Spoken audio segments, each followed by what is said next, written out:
Welcome or welcome back. I hope everybody's having a fantastic day. It is finally the weekend here, at least when I'm filming this. Been a busy week. I workshopped my short story this week, which was a little bit stressful. But yeah, kind of just time to do a little homework, watch a little football this weekend, and I wanted to record a video. I'm in between so many books right now, but I'm also reading so many short stories that I kind of wanted to do a little video. I don't know what I'll end up titling this, but kind of short stories that at least I hadn't really heard of before this semester. So there's the stories that everyone reads in workshops, in all the creative writing classes, and obviously not everybody knows those stories. So I can, like, if anyone's interested, I can just write a list of like Brownies by Z.Z. Packer, The Things They Carried by Tim O'Brien, some of Flannery O'Connor's works. I mean, there's certain ones that just kind of get a little bit repetitive. But these are all kind of works that I have heard of recently, either books I've bought because of a recommendation I got, things that have been lent to me, one of the two. So I guess I'll start with these. One of the more interesting authors I have found recently is a guy by the name of James Allen McPherson. This is his first ever short story collection. It's called Hue and Cry. This is actually like the original 1968 copy. You can tell by some of the text on the front and back how it talks about race and things like that. But this has been absolutely fantastic. So my kind of mentor, I guess, went to Iowa for his MFA. So he went to that workshop there. And his kind of main mentor was this guy. And so he knew him very well. He tells stories about him all the time. And I had never read any of his work, and so he gave me this little book of Mr. McPherson's. And man, I've read, I think, 3 out of the 6 in here. He basically told me what the 2 best ones were. We actually disagree on which one's the best. But so Gold Coast is a fantastic story. I do really love that one. That's my teacher's favorite work of Mr. McPherson's. And man, I love these like red pages. I have this too with this new Nabokov book I just bought. Yeah, you can just tell how old they are, but I don't know why the pages are like that. It's interesting. And then I guess to connect that, Breece Pancake, who is a writer from West Virginia, who passed away tragically, killed himself at the age of 26. And the foreword is by James Allen McPherson. To this one and only collection of Breece Pancakes. Quite the name. So James Allen McPherson, when he was teaching at West Virginia, I don't remember what actual school it was, but anyways, he worked closely with Breece Pancake, who was a grad student there. So that was kind of fascinating to see how the two connect a bit. So I want to talk about one story from each of these collections. The first one I want to talk about from Hue and Cry is called A Solo Song for Doc. So I read so many stories and I took notes because I can't mark up these books. But yeah, A Solo Song for Doc. So this is a story about, it's basically told from the perspective of an older worker on this railroad car. He's a waiter on a railroad car. And he's kind of recounting his experience, but really the story of this man named Doc who worked on the railroad car with him. And he's telling it, well, this is what makes it so cool in my opinion, he's telling it to a newer waiter, a guy who's come in there for the summer. And I mean, everybody's had summer jobs like this, right? You show up, make some money, leave, it's not a huge deal to you. But this guy takes it serious, right? It's his life. His life has been being a waiter on this car. And there's kind of this tension between the old guard and the new guard and the summer workers and the real waiters who are there in the winter when nobody's really on the trains. So anyway, this man's elderly. He's either going to die soon or kind of get pushed out by the management because the management is after kind of the older people. They kind of want them out because of the way they do things, the old-fashioned way. And the reason these waiters are so different is because they were the waiters during wartime. So all the soldiers were kind of on these trains doing God knows what, screwing around, thinking this might be the last time they're ever alive. And these waiters were able to avoid the war if they were willing to serve food to the boys who were going off to war. I actually don't know if the young boy he's talking to, young blood, is black or not. But all the older waiters are all African American, and so they deal with a lot of racism throughout this story, finding ways to kind of like flatter the old white ladies. Like there's kind of all these tricks that are mentioned in terms of getting as many tips as possible out of certain kinds of people. So these waiters, he calls them waiters. So here's the intro to this. I love the way this is written. It's also a really intriguing story, but the way that it's written is so beautiful. So you want to know this business, young blood? So you want to be a waiter's waiter? The commissary gives you a book with all the rules and tells you to learn them, and you do, and you think that's all there is to it. A big, thick, black book. Poor young blood. Look at me. I am a waiter's waiter. I know all the moves, all the pretty fine moves that big book will never teach you. I built this railroad with my moves, and so did Sheik Beasley and Uncle T. Boone and Danny Jackson, and so did Doc Kraft. That book they made you learn came from our moves and from our heads. I don't do that justice at all, by the way. This is written so perfectly, every word just fine-tuned. And the idea really behind this is you're getting someone who put their whole life into this thing that they're kind of watching fade away along with their life, and seeing kind of teenage boys come in and not take it seriously. He uses some expressions that I'm not going to repeat. But, he has very little respect for these new summer young bloods, I guess. And let me see some other quotes that I really enjoyed from this story. Oh, when talking about Doc, I love this quote. So then he kind of goes on the tangent all about Doc, from how he got on the train, all these little events that unfolded, all the way up to the time when management is trying to kick Doc off the train. But yeah, so talking about Doc, he was a great man. He hated people. He didn't want to feed them, but the government said he had to. He didn't want to hire me, but he needed me to feed the people. I know this, young blood, and that is why that book is written for you, and that is why I have never read it. That is why you get nervous and jump up to polish the pepper and salt shakers when the word comes down the line that the inspector is getting on at the next stop. That's also a big tension here, is kind of the respect that certain people have for, or not the respect, but like the fear that people feel, because at a certain time these men were needed, these waiters were needed, and they knew what they were doing, and now it's kind of like these young kids come in, they're nervous, they care very much about what the inspector says, they have a fear of getting fired. So there was kind of this sense that at one point, this was not only their lives, but it was a necessity they were providing. I mean, it's just such an interesting thing, because to take something like this, like when I say this idea in my head, it doesn't really make any sense, like to say like a waiter on a train. But I mean, if you read it, you get a much better sense than what I'm telling you. I mean, I love this one. I mean, and Gold Coast is a great story, and I think he's much more popular for that. But a solo song with Doc is just fantastic. Yeah, I mean, this was a great. And after a while, it gets in. Yeah, this is how they kind of do it. Like they're talking about waiting. After a while, it gets into your blood so that you couldn't leave it for anything. And the way that everything connects, I mean, to the women that were on the trains and how they became the wives of these farmers. And yeah, I guess so. He says, you can look out that window all day and run around all the stations when we stop, but you'll never see a black man in any of these towns. You know why, young blood? These farmers hate you. They still remember. So the boy is black. I got that wrong, but they still remember when their girls came out of these towns and got on the trains at night. So like he's really connecting like what he sees out the window along with what occurred on the wartime trains. It's like, look out the window, see that grass and wheat, look at that big farm boy cutting it. He probably has a wife who married him because she didn't know what else to do. Back during wartime, the girls in this part of the country knew what to do. It really just feels like an entirely different world, and this is just the most beautiful part of stories, in my opinion. Is just, oh man, this smells like an old book. I can just feel it.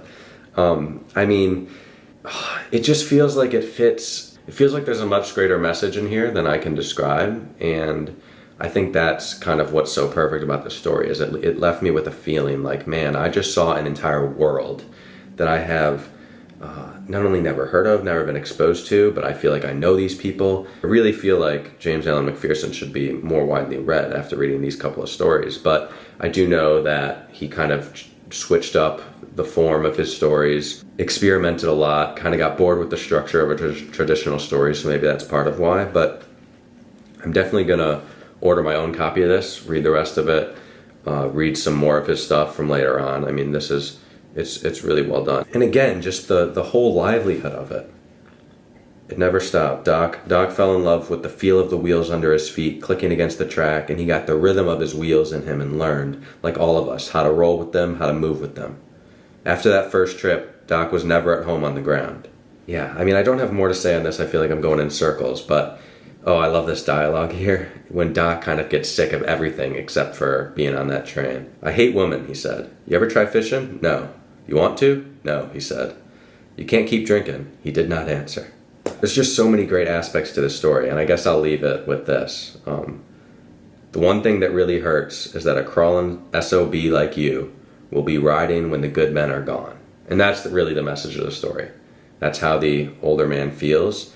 And you kind of start to feel that way too, I guess, towards the end. There's certainly a lot of outdated interactions between people. Like this, you can tell when this was written and what it's talking about. But I think that's a really cool thing. I think that this is definitely something worth reading. That's the story I would recommend. I don't know if you can find it online, and maybe I'll link it below if I can. But as a writer, James Allen McPherson, fantastic so far. Read 3 stories.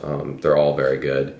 And my favorite is A Solo Song for Doc. So yeah, check that out if you get a chance. And then again, turning to someone who worked closely with him. So Breece Pancake, it's actually like Breece DJ Pancake, but they messed it up. It's like, I don't even know how you would say that, like DJ. They put a comma or an apostrophe instead. But yeah, so like here, like front cover, Joyce Carol Oates calls him the next Hemingway. I learned from my professor that this guy has just a cult of followers who basically think that like him dying at 26, taking his own life, is the worst thing that has ever happened to writing. Because, and obviously, I mean, he could have. You never know what somebody's going to do. But I honestly found the foreword the most fascinating. I'm not just going to talk about his life story because that's kind of what the foreword is. But it's just James Allen McPherson paints a fascinating picture of a human being. The way he, and maybe this is just more praise for McPherson's writing, but in his face was that kind of half smile, half grimace that says, I've seen it all, and I still say, so what? A writer, no matter what the context, is made an outsider by the demands of his vocation, and there was never any doubt in my mind that Breece Pancake was a writer. There's some notes from his mom, talks about how he loved to give gifts, but was never able to receive any. And so I guess I'll say, the first story in here, Trilobites, is his most famous. I didn't enjoy that one as much. All these stories are very rooted in West Virginia. They all have a darkness to them that can be almost painful to read sometimes. The story that I'm going to recommend here is called A Room Forever, and it's the darkest one. If you're going to read it, be prepared to deal with any topic. I guess I'll just say it takes place in a harbor town, I think. A guy's there waiting to get on a ship to work, and he has to wait a couple weeks or something like that. And there's a 14-year-old homeless girl who's trying to make money. And so it's an absolute mess of a situation. But at the same time, the darkness of it and just he hits you. There is nothing in between what's happening and the reader, right? So, I mean, when I talk about like Cormac McCarthy, for example, I read one of his early works a couple of months ago, and some horrible stuff happened, but it didn't really draw me in because it was kind of like I was just separate from it, and I was kind of like, this is nuts, what goes on in this writer's head. But here, it's like, man, this guy's seen some stuff, and you could not convince me that this story didn't happen. Like, it feels so real. And yeah, I don't know if there's any quotes in it that I want to read, but yeah, I mean, some of them just break your heart. I look at her, think what she could be if she had a break or two. But she won't get them here, nobody here gets a break. Tomorrow starts another month on the river, then a month on land. Only the tales we tell will change. Wrap around other times and other names. But there will be the same crew on the Delmar, the same duty for 18 hours a day, and pretty soon there won't be any tales. For now, I wait. Watch the wind whip rain onto the panes and blur the glass. And so, yeah, I mean, these are all rooted. It feels like almost kind of ahead of his time in how focused he is on this kind of a place writing, especially a place like West Virginia, very coal mining towns. You're seeing how bare and just destroyed these are in a way that people talk about how coal mining towns are today. It feels like he saw that in whatever this was, like 85. And so that was a little surprising to me, but again, I don't know anything. So. But yeah, so anyway, I think his shorter one, so Room Forever is pretty short. I think he was built for a shorter story. I mean, his sweet spot, 5 to 10 pages is perfect. I think some of the longer ones can get a little tough with his style of prose. But A Room Forever is fantastic, would highly recommend it, but also it is dark, and that's all I can say. I don't want to get into too much more detail on it, but okay, then I've got a couple more I wanted to get to. So, so this is really cool too. So I got this binder from my professor, and it's basically all these stories he used to teach in this old class of his. I don't know if you can make out this list, but yeah, probably not. I have a light going because it's so dark in here, but it kind of messes up the close-up. Yeah, but anyway, so these are all probably very good, I'm sure. I haven't read all of them. Some of them I've already read before, but there are some I read that he highly, highly recommended. So the first one I wanted to talk about was The Naked Lady by Madison Smartt Bell. This was a crazy story. I just read it this afternoon. It's one of the ones that he always talks about. So it's about a guy named Monroe. It's told from the perspective of his buddy. And what's kind of occurring is Monroe's in a bad place. It's called The Naked Lady because he makes sculptures. So he makes a sculpture of a naked lady. There's a little anecdote. This is another short one as well. So if you're looking for short ones, this is perfect. A lot happens, but I don't want to kind of spoil everything. But basically, he's making sculptures. I mean, he's talking about how this sculpture is talking to him, and like it's all kind of in his head. He's going a little crazy right now, but not actually. It's just kind of funny. And he's talking about how the sculpture is talking to him. It wants him to buy her jewelry, but he clearly seems to have some kind of talent for sculpture. I guess that's all that really matters. And they basically go out together, and the line that I want to read in this story is they go into a biker bar. And if you want to talk about somebody who is looking to get in a fight or just looking to get beat up, which, you know, people certainly do that, Monroe says, "How come all the fat boys in this joint got on black leather jackets?" Could that be a new way to lose weight? He just walked into this bar. Everybody's wearing black leather jackets, called them all fat. So that was a hilarious line, I thought. There's some other funny aspects of this. One is kind of these rats that they, every time they shoot the rat doesn't die. It just goes back, gets more pissed off, and then comes back, which is pretty funny. And eventually they decide to get a snake. I like this line. You might say it was as bad to have snakes around as rats, but at least it was only one of the snake. So, I mean, this is another one where it's like, what is going on here? I think the end of it is kind of this guy gets out of this funk where he wants to just get beat up by anyone. Just looking to get in fights and kind of figures things out with his sculpting. But it's more so just, I mean, it is my teacher who I am so lucky to have this semester. Just one of the absolute coolest people. I feel like I spend multiple hours, multiple times a week in his office just talking about stories. And it's so incredibly kind of him. I always feel like I'm taking up too much of his time, but then he'll send me something, tell me to read it, and it's really cool, and I'm beyond lucky. And yeah, but he loves kind of that stripped back style, little bit of humor, and just like dark, hit you in the stomach stories about people that aren't necessarily as represented in literature, which is something I've kind of been thinking about a little bit with Sally Rooney, because I feel like, because I'm reading that book, and I absolutely love Intermezzo. I love all her work. I think she's really cool. But these kind of university students, wealthier. I mean, there's a certain portion of the population that is excluded from literature, and maybe more so now than ever, which is kind of might be an insane thing to say because there's more literature now than ever. But I think it's true, and I think that a lot of the stories he's been given to me, including like some of the stuff he works on, because he's lived these kinds of situations, and I just think it's a really important to kind of broaden our views through literature. And so I love that story. That's a great one. There's another one. Andre Dubus is a favorite writer of his. Not Andre Dubus III, who's actually like the famous writer. He's his son, but Andre Dubus, the father, who is an incredible short story writer. Actually, maybe I'll talk about Ashleigh Bryant Phillips first. This is a collection I'm reading, Sleepovers, and I'm sorry to be all over the place right now. My camera's about to die, and I seem to not have the most valuable insight, but hopefully at least these recommendations can do something. This whole collection is awesome. Get this collection. She is fantastic. I think I've talked about Genesis before in another short story video, which was also fantastic. But she is someone who kind of, I think she mentioned like she's one of the only people in her town to go to college. She's from the South. Where was it? It was North Carolina, actually.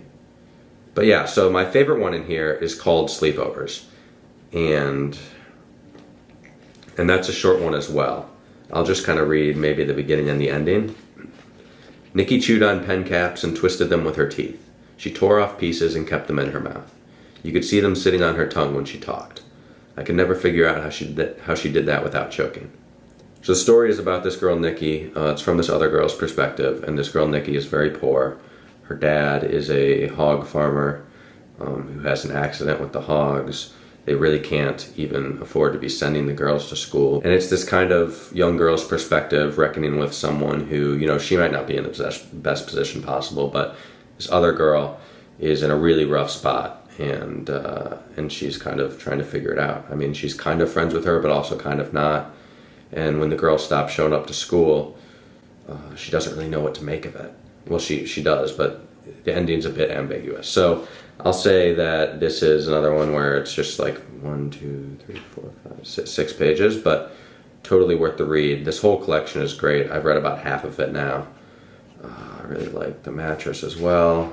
I don't remember all the titles, but this is another one where it just feels like, you know, stories that need to be told, that aren't always told, and a kind of different perspective on things, showing both the struggles but also the harmful aspects that result from a certain way of life, I guess, if that makes sense. Maybe I'm being too vague, but I think Genesis is a great one. Maybe I hit it more on the head when talking about that story, because that was more political. But anyway, the last story I want to talk about is a father's story, and this is a really rough one just because it is so long, and this guy is such a talented writer. There's one called The Fat Girl, maybe, about a woman whose husband makes fun of her weight, that I'm also supposed to read soon.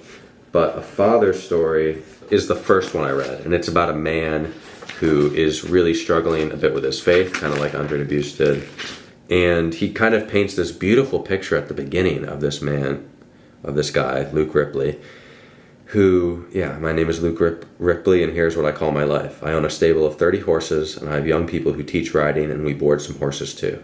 This is in northeastern Massachusetts. I have a barn with an indoor ring, and outside I've got 2 fenced-in rings and a pasture that ends at a woods with trails. I call it my life because it looks like it is, and people I know call it that. But it's a life I can get away from when I hunt and fish, and some nights after dinner when I sit in the dark in the front room and listen to opera. The room faces the lawn and the road, a 2-lane country road. When cars come around the curve northwest of the house, they light up the lawn for an instant, the leaves of the maple out by the road, and the hemlock closer to the window. Then I'm alone again, or I'd appear to be if somebody crept up to the house and looked through a window. A big, gutted, gray-haired guy drinking tea and smoking cigarettes, staring out at the dark woods across the road, listening to a grieving soprano. If you're going to read any of these stories, this one's certainly longer, read this one. I mean, when I was about like 3 pages from the end, I was like, what is going on? How's he writing his way out of this? Because all these things kind of happen, and he's kind of setting it up in a way that there's an issue, but it feels like you know what the issue is, but you don't. There's an actual issue. And it's really fascinating. It explores a lot of things. It explores this divorce between Luke and his past wife, why it happened, his regrets about that, his lack of communication with his daughters, what he's willing to do for his daughters, how much he loves his family, the kind of peace and quiet that he craves, that kind of like elderly loneliness that he kind of sits with and has actually kind of learned to enjoy. The lack of stimulation. One of my favorite lines in here was like, in the first year or so after I lost my family, I played the radio in the mornings. But I overcame that, and now I rarely play it at all. There are just some tough parts. It is not hard to live through a day if you can live through a moment. What creates despair is the imagination that pretends there is a future and insists on predicting millions of moments, thousands of days, and so drains you that you cannot live the moment at hand. So, I mean, this guy's waking up at like 4 a.m. just to kind of sit outside and drink his coffee, basically 4 hours before he needs to be up, smoke his cigarettes. I don't really want to talk about it more. I think that please read A Father's Story if you're watching this. I hope this video wasn't too useless, but A Father's Story, definitely worth reading. The other ones too. If you've read any of them before, if you think that I'm saying nobody's heard of these and everybody's actually heard of these, let me know that too. And let me know your thoughts on the stories. I really appreciate everybody reaching out. I know that I haven't responded to messages in a couple days, but I will do that soon. And yeah, this was just kind of a quick video in between the last one I put out, which I was kind of nervous about, that I was rambling a little too much there, but it seemed like you guys like it, and I appreciate that. Appreciate everybody for watching. And then, yeah, there'll be more videos coming soon on Intermezzo, as well as maybe the short story that I just wrote. as well as the two Nabokov books I finished. And yeah, there's some more Russian lit stuff for my 19th century Russian lit class. So yeah, but thank you guys all for watching. I hope everybody has a fantastic weekend or week. I think I'll probably get this out tomorrow, Sunday. And I'll see you guys soon.